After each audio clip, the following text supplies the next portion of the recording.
ಕೇಂದ್ರದ ಕೃಷಿ ಕಾಯ್ದೆಗಳನ್ನು ವಿರೋಧಿಸಿ ದೇಶದ ಒಟ್ಟು 40 ರೈತ ಸಂಘಟನೆಗಳು ಇಂದು ಬಂದ್ಗೆ ಕರೆ ನೀಡಿದ್ದು, ಮಂಗಳೂರಲ್ಲೂ ಕೂಡ ಬಂದ್ಗೆ ಬೆಂಬಲ ವ್ಯಕ್ತವಾಗಿದೆ.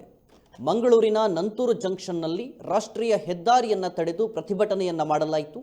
ಕೇಂದ್ರ ಸರ್ಕಾರದ ವಿರುದ್ಧ ಘೋಷಣೆಯನ್ನ ಕೂಗುವ ಮೂಲಕ ಮಂಗಳೂರಲ್ಲಿ ವಿವಿಧ ಸಂಘಟನೆಗಳಿಂದ ಪ್ರತಿಭಟನೆ ನಡೆಸಿದ್ದಾರೆ.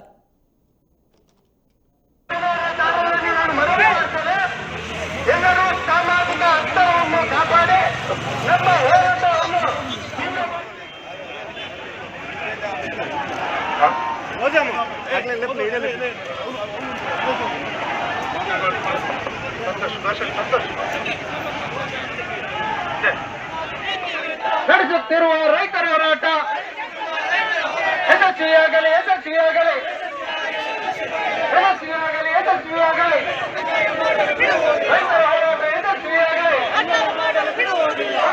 ಕಾಯ್ದೆ ತಂದು ರೈತರ ಭೂಮಿ ಕಬಳಿಸುವ ಹೋರಾಟ, ಕೇಂದ್ರ ರಾಜ್ಯಗಳ ನೀತಿಗಳನ್ನು ಕೃಷಿ ಸಂಪತ್ತನ್ನು